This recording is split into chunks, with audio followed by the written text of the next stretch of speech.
Rob, welcome to the show, man. Thank you for having me, Pablo. Dude, so I'm looking forward to this one. I mean, we know each other a lot more than I know, my typical guests. Like I usually meet them, for the first time on this call, maybe a pre-call before. In our case, we made a small investment in Outpoint, your company.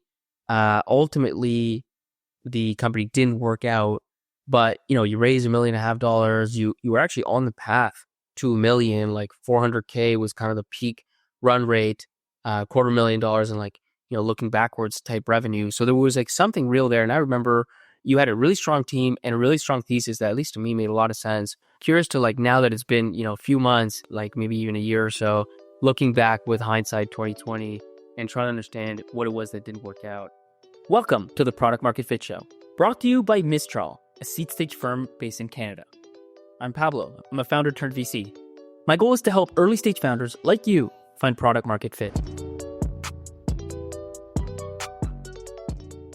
Maybe we can start at the beginning, like really quickly, your background and maybe more just the origin story of Outpoint, like what Outpoint is, just to set some context. So I'm Rob.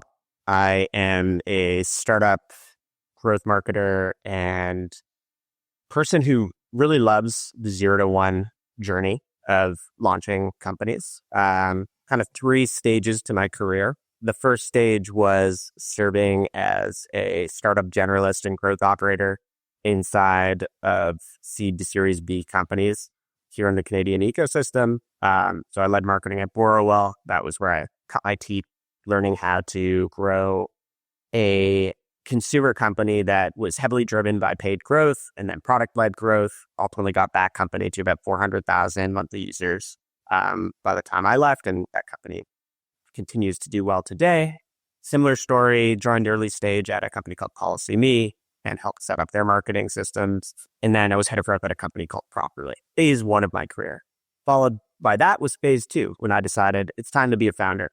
So I made a decision in late 2020, kind of the peak of COVID times, to say, I'm going to go out and start something. Phase 2 was Outpoint. I'll tell that story. But was a rise and then exit story. And then just very quickly, phase 3, what I'm doing today, I'm a chief operating officer at a venture studio called Simple Ventures. Our mission is to build great Canadian companies. So we identify concepts that have product market fit in other parts of the world. And then we systematically figure out if there's a market here in Canada and then launch a Canadian variant, localized version of whatever that concept is. We've got 3 companies that we've produced thus far, a lot more in the hopper. Most well-known one is a company called Alma Care that delivers postnatal care to mom and baby after birth. And that company is doing very well. But let's talk about Outpoint. Where should I start? Well, I mean, the question is really the origin story. Like you're in growth marketing already, and Outpoint is related to that world. Like, what's the kind of core idea that leads to Outpoint being born? Yes. So my co-founder, Sean, and I met in a venture builder program called Entrepreneur First. Entrepreneur First has I think, really strong thesis, which is if you pair great commercial founders who are CEOs with great technical founders who are CTOs and allow them to create a business that activates both of their experiences and edges, they can have, really strong outcomes. So they invest at pre-idea and the team formation phase. So my co-founder, Sean, and I met in Entrepreneur First. I had the background in growth marketing. Sean had a background in machine learning, engineering, and data science. He worked at Amazon on their econometric modeling team in Seattle, and he also worked in cybersecurity AI. So had really strong kind of deep tech chop. And we started jamming in YEF, and we realized that there could be a really good opportunity at the intersection of our edges, which is his machine learning and data science expertise and my growth marketing expertise. We realized that there was an opportunity to make a technique that had been around for a very long time called media mix modeling more accessible to upstart high-growth D2C brands. So what is media mix modeling? Essentially, it's a process, a technique that companies use to model the effect of changes in marketing investments on their revenue and costs. And it's a technique that is different from your traditional attribution because rather than tying things like clicks and views to a sale, you're actually running like sets of regression analyses and lift models to understand, okay, if brand X invests in a billboard ad, what type of revenue lift did we see in the subsequent weeks? And traditionally, MMM was really complex and costly. You had big corporations like Nielsen offering, really expensive consulting projects to a company like a P&G, and it was really only accessible to large corporations. So Sean and I got together and we realized that we could combine his skill set in ML, my skill set in growth marketing to make an MMM tool that would be fundamentally faster to onboard, lower cost, and accessible to high growth D2C brands. And so maybe just to simplify it, like the way I think about it is take like say a Robinhood or whatever. You've got obviously a marketing budget. You're doing stuff where you can see the clicks, like you're doing Google ads, maybe you're doing stuff on Instagram or whatever, and you can see pretty clearly the attribution. But there's this whole concept around lift, and the idea is like you don't know what led somebody to, for example, type in something on Google and then get a Google ad. For all you know, they saw a billboard, TV ad, some other offline marketing piece that then led them to do an action and then click a button, and you think to yourself, oh, like that ad that they clicked, that's the thing that's converting. But it turns out that there was spend behind that drove them to do that thing in the first place. So then the question is, if you're Robinhood or way smaller, like maybe you're doing 10 or 50 million in revenue, how do you like measure that? Like it's a bit of a black box, and that's the whole adage of like, I know my marketing works, I just don't know what half does, right? Like it's kind of like because you do all this stuff, and so you're trying to build this platform that any direct consumer brand can use to get a sense of where they should invest more. That's beyond what your normal attribution stuff is going to tell them.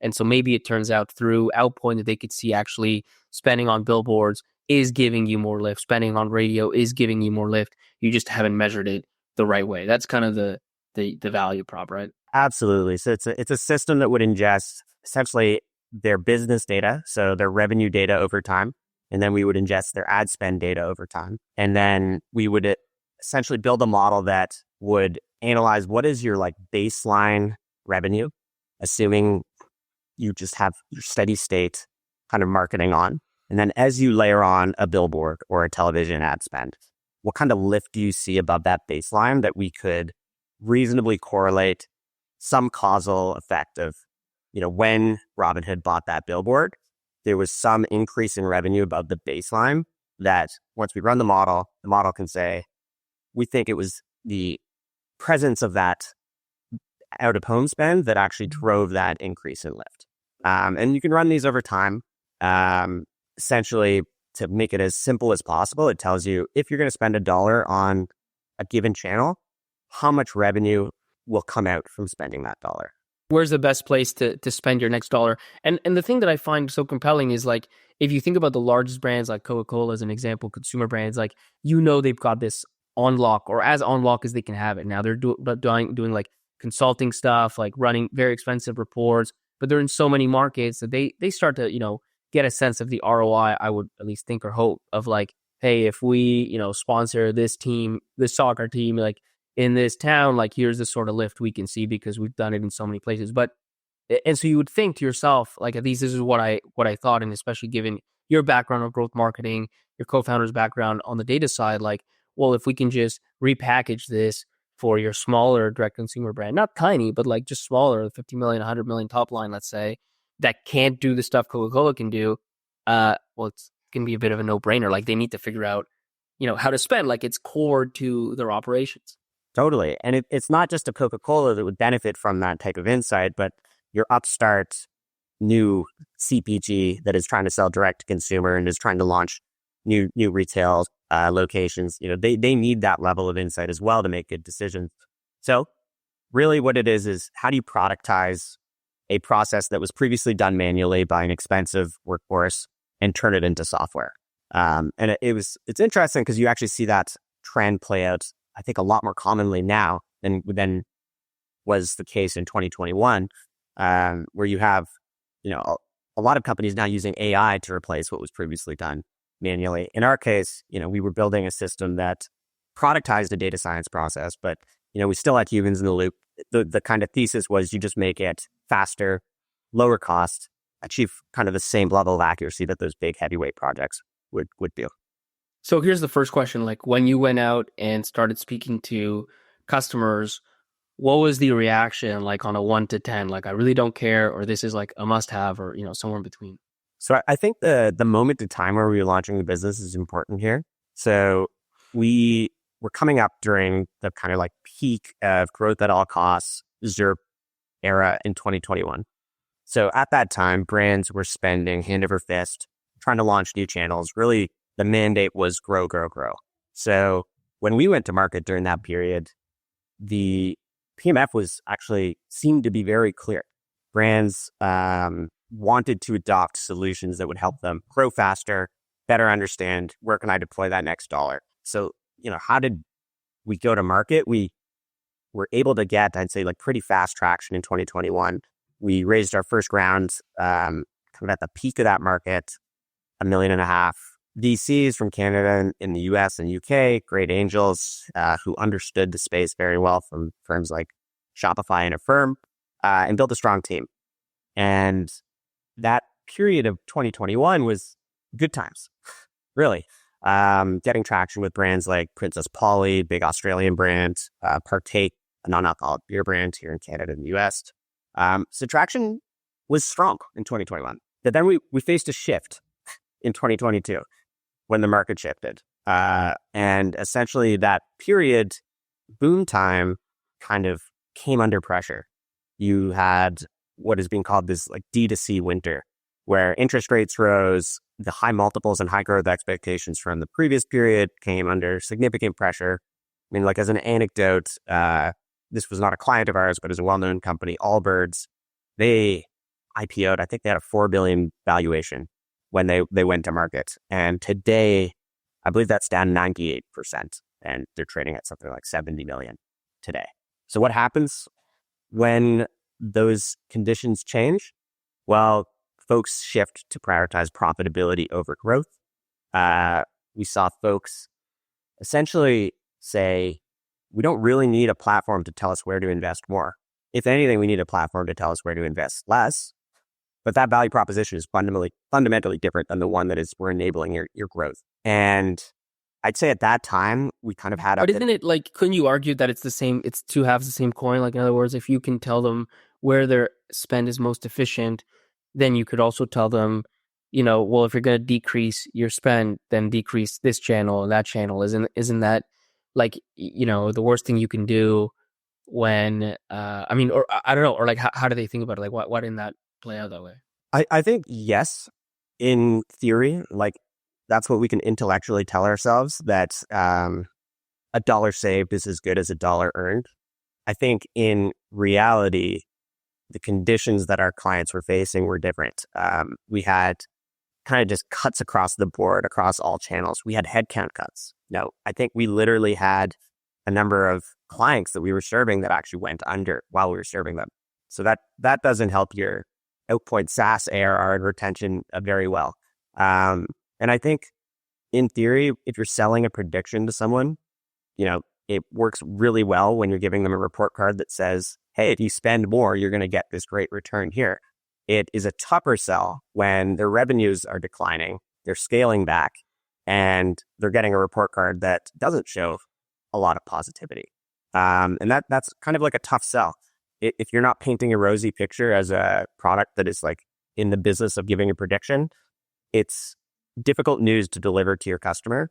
And while that value proposition in theory is still strong, it I think fundamentally affects the like unit of value you're creating for them. Folks want to grow.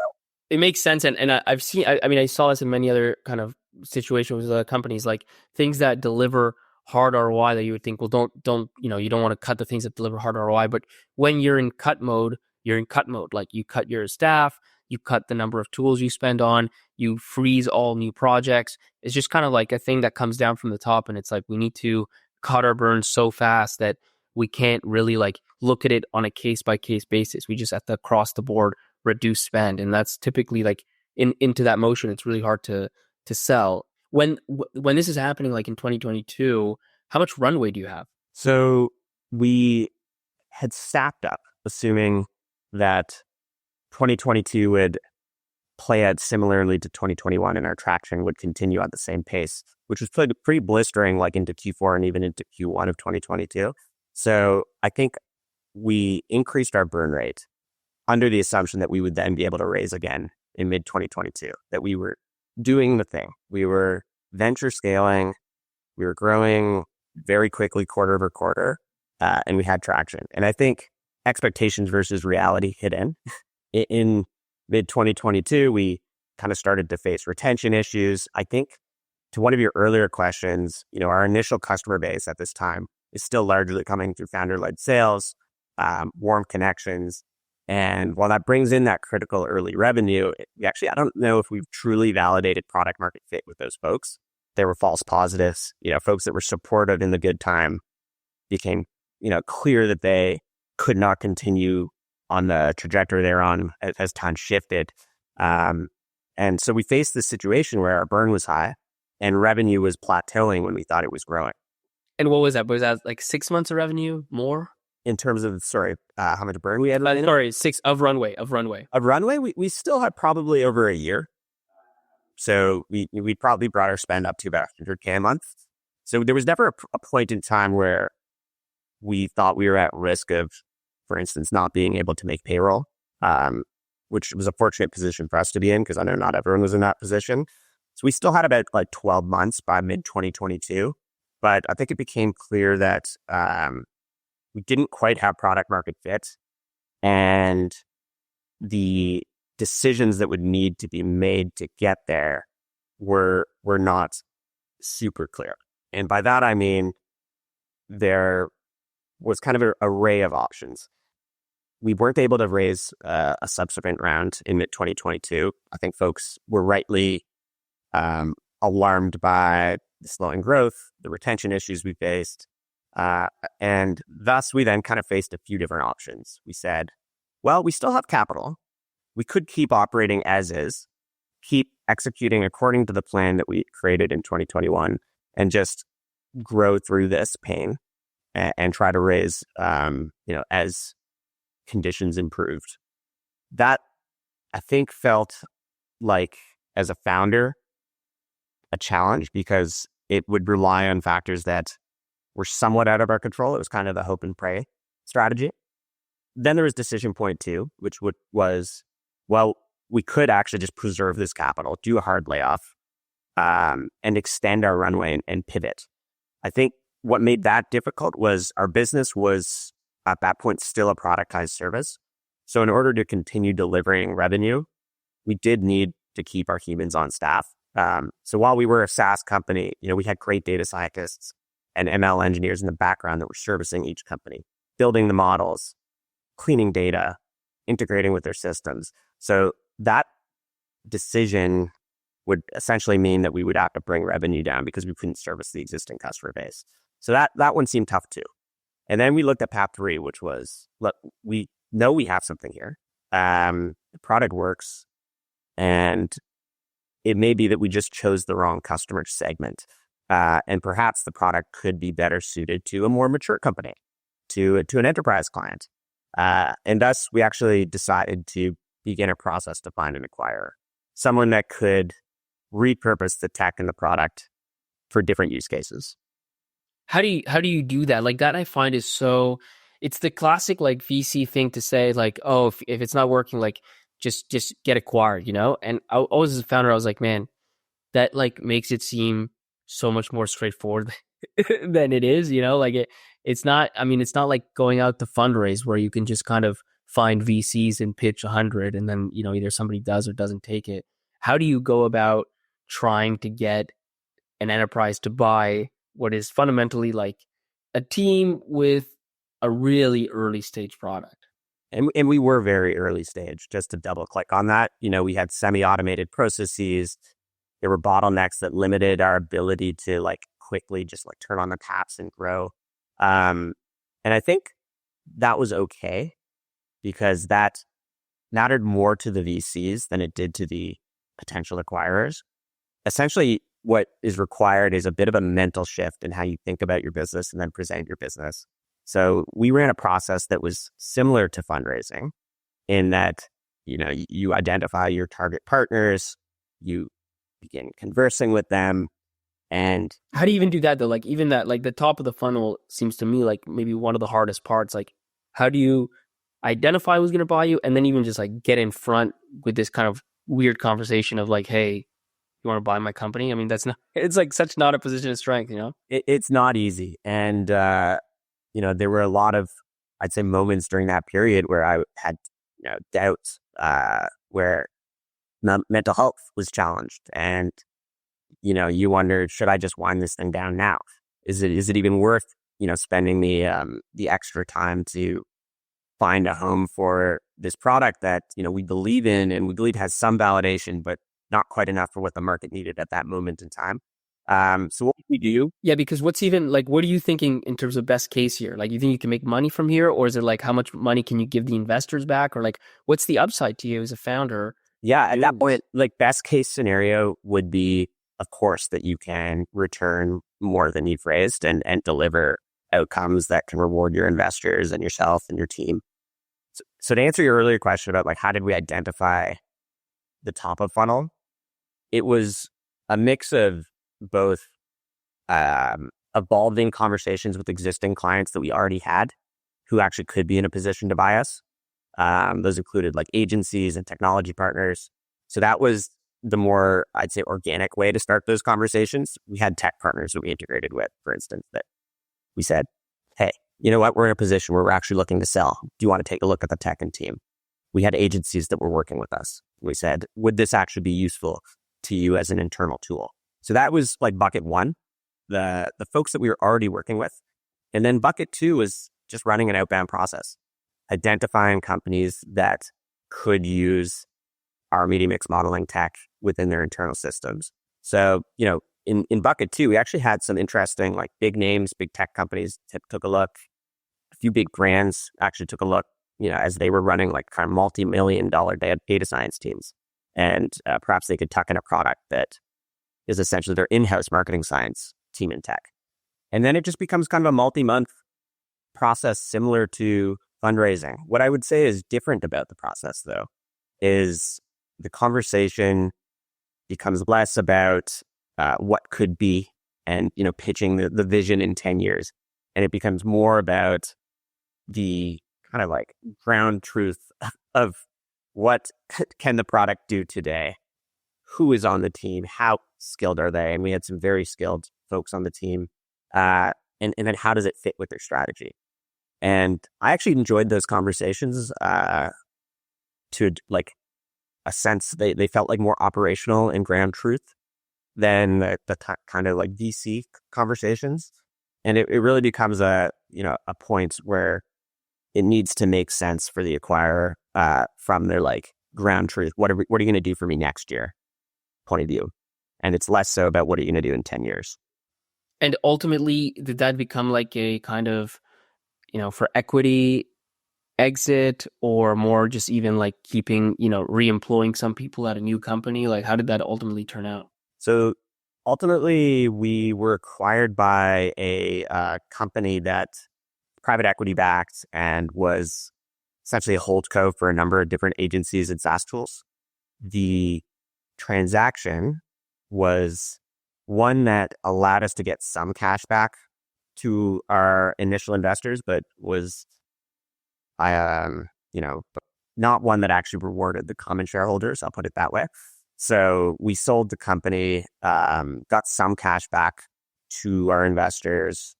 And then I'd say most importantly, the team and technology was then preserved as Outpoint under this new acquirer. The product continues to be in use today. My co-founder and the tech team, are still there building good stuff. So it wasn't the like kind of, unicorn outcome you see in the headlines, but it was a little bit more than a soft landing. But one, I think so. I mean, I was just gonna say, like, obviously not a win for anyone, but at the same time, given what you had, from that, if you look at it from that perspective, it is a win, because I think accomplishing any sort of exit, especially in the environment of like late 22, but in any environment, honestly, is hard, and I find it's often trivialized in our world, like, I've heard it so many ways. Like I've heard it when you back really top level engineers, from Google and stuff. And sometimes what people will say, well, worst case, like somebody will just acquire them and people get money back. And it's complete BS, right? And then the other one is in this situation where like, well, they've built a product, things are like kind of okay, like, go get bought, go get acquired is what you should do. It's like, most of the time, like it doesn't work out. You just end up with a zero and a wind down. Like that's the common um end state. So like to actually find someone who wanted to take on the costs of your team and leverage the product, I consider it a win, like in those circumstances. I concur. And I'm like incredibly grateful that there was a outcome, and the kind of like lessons learned, I think are really important to take for the next. That's what I was gonna ask. Yeah, like what are your top, like, I mean, there's macro shifting. That's like it is what it is, right? But outside of that, like what would you say are some of the biggest things you think about? Like, are there decisions that you're like, oh, if we'd done this instead of that, maybe things would have turned out differently? Absolutely. I mean, let's talk about macro for a second, because I think that is something that is controllable when you think about your business strategy. And it's controllable in the sense that I think there's ways you can design a business model that will be durable to a market shift. And I think you want to ensure that you have a business that works equally well in a lower period. And then if there is a high period, that's like bonus and upside. So market timing is critical, but I think there are ways for founders to design their business from kind of day zero to work in a low period. And I actually think that's what a lot of companies are doing today with, lower headcount coming out of the gate, raising smaller rounds, focusing on a path to cash much more quickly. So I think that's a decision that companies can make and are making. And in retrospect, I think that would have been, there's things we could have done to design the business model to, encourage that value proposition we talked about earlier, where cutting spend is actually a huge win, rather than focusing on growth. So that's one. I'd say the second was about our capital raising strategy. So, we did a good thing, I think, by raising in 2021. That was fortunate for us. As valuations came down, I don't think we were quick enough to like pivot our fundraising strategy to the new reality. We were still expecting high multiples. And I think that actually slowed down our fundraising process a bit. I don't know if that would have changed the overall outcome, but in retrospect, I think there's like a balancing your optimism with the reality on the ground learning there. Number three is around your customer mix. So we made a bet on D2C e-commerce and D2C brands very early. And as a result, we were very concentrated in a group of customers that faced the same types of market shifting and volatility that we did. And, there could have been a decision made to diversify our mix earlier or to read the tea leaves faster. But I think when you're caught up in the plan that you have as a founder, especially after you've raised a little bit of funding, you can kind of continue in that like founder reality distortion mode where you keep executing the plan that made sense when you raised it, but you could have pivoted earlier and tried to adapt to that new reality earlier. And let me ask you something else. Do you think you ever got to a place where you had true product market fit in the sense that your customers like really loved your product and really like couldn't live without it? I think there was certainly a segment of companies that there was true product market fit with. And those were brands that were able to continue to grow through the downturn. The ones who continued to use the product were the ones that were performing well and actually at their core had good marketing performance. I think there are, clients that still use the product today that were onboarded in like 2021, 2022. So there's PMAP in like this small segment, but I don't think we had true PMAP in the broader sense of repeatable motion, cold adopters continuing to come in who really value it. I think, if you look at some of your measures of PMAP around things like retention and your ability to grow, like your NRR, we didn't have those. So PMAP with a small segment, but I don't think enough of a base to say that we had like conquered enough of a market. And then what do you think about even going back to time zero, where the decision is made to come up with a business by taking your skill set and somebody else's skill sets, and then finding kind of where those merge and what opportunities you can approach? Like, do you have any thoughts about coming up with businesses in that way versus, the more kind of serendipity path to starting a startup? I think it is a way, but not the only way to build a business.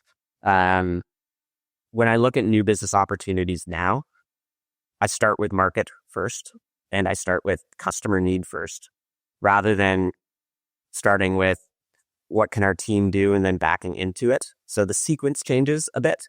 So you start with market and opportunity first, and then you bring in the team to fill that market. So the sequence is inverted. And I think you're going to be more successful if you start with that market and problem first, rather than the what can we create. Because it's funny, like you work so at Simple Ventures, right? Like the person behind, like I just think of Mike, right, at Wealthsimple, and I'm like, his story of building Wealthsimple, which is now one of Canada's biggest companies, is kind of pure serendipity, right? Like he starts, working on this like Excel spreadsheet to like help people make trades. He like kind of productizes that, and then it starts to become, what Wealthsimple became, which is like the Robinhood of Canada or whatever. Over time, like kind of step by step.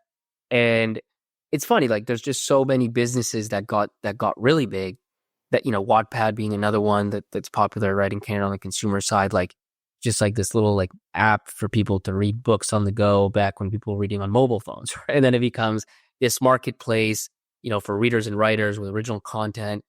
I just wonder if having gone through it from the more, and now even you're going through it, like at Simple Ventures, you guys build ventures in this more top-down way where it's like, okay, we're going to build a business, let's analyze this, analyze that, and then you build it, kind of the studio model. I just wonder, like, if you have any strong opinion one way or the other around that way of building a business versus the, more organic. I don't know if that's the right word, way of coming up with I think there's definitely some advantages to the venture studio model, which is you are less tied as a founder to your like one core idea, meaning you're not like stuck in this kind of path dependency mode where you need to continue to grind on the same train track path that you laid out at the beginning when you started to pitch your vision. I think you have more optionality in the venture studio model, which is a pro and con. I'd say the pro is you can think more critically and with less bias. You can kind of map a set of options, break down those options into their simplest forms, and you can be more, I'd say, rigorous about testing the risks in those businesses and finding out if there is actually a market for that opportunity. So at Simple Ventures, we kill a lot of startup concepts as we bring them to market and test them. I think when you are an N of one founder building an N of one company, it is much harder to kill your company. So in the venture studio model, you can be more systematic. You can clarify the situation. I kind of think of every business as like a big decision tree, where you have different probability kind of weighted outcomes and resource costs and trade-offs. And in the venture studio model, you can just be much more clear-headed about like knocking out the different nodes on that tree. But then, again, when you are in that like N of one company mode, no matter what happens, you continue down that tree. And it's much harder to pivot. Of course, you can reverse, but I find that there's more, I'd say, sunk costs and bias inherent when you are just doing it the more organic way. Perfect, man. Well, listen, appreciate you taking us through the Outpoint story. I think it was really insightful. I mean, I think people will definitely learn a lot hearing the things that went right and the things that went wrong, and what kind of changes they can make today to increase the odds of success. And ultimately, like, that's all it is, right? Because like you're just talking about probabilities. I mean, this stuff is hard, and nothing is for sure in startup land. For sure. I think like if I were to like close on something, build your business to be durable in good times and bad, and then just be as unbiased as possible when you actually evaluate what are the risks in the business, what are the opportunities in the business. And I think, in both modes of operating, you need to move fast. You need to sharpen your bets. You need to think probabilistically. But now I think we have the privilege in 2024 of like building a business that is set up to be profitable earlier, that is set up to use resources in a more efficient way, and is set up to be designed in a way that is going to have a higher probability of success. And I think it's actually a good thing that people are thinking that way now. We've kind of like flushed out the era of less clear thinking. And now we have an era of more clear thinking. And I think like in your position, Pablo, you probably have some amazing opportunities out there now that founder mode has shifted to be one that is more systematic, I think.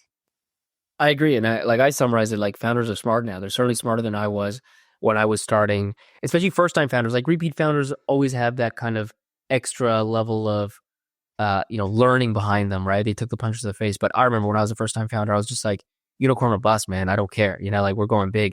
And I just think founders are smart now in the sense that it's not so much that they don't want to build something big. It's like the way to get there, I think, is more grounded in reality. And it's like, if you actually look at some of the massive successes, like, we're talking about Halo Canada, like, well, it's simple, but you can go down like one of the latest companies I spoke with, Huntress.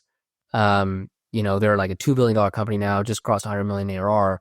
They started with 3 people, like for so long. It was so small. There was no, there was just angel funding behind it. Like there wasn't a lot there's certainly no hype and there was no like, go as fast as possible. It was just like, fine, until you have the thing, like once you have that product market fit, once you have that pull and which channels work, you have to lean into it. And oftentimes that means like raising money. And ultimately Huntress went out to raise, a lot of money, hundreds of millions in its lifetime. But in those early days, like I think founders are smarter now because they're right sizing the amount they raise, the amount they spend to where they're actually at in the journey and not like getting ahead over themselves and tipping over their skis, so to speak. Totally. And the upside is preserved.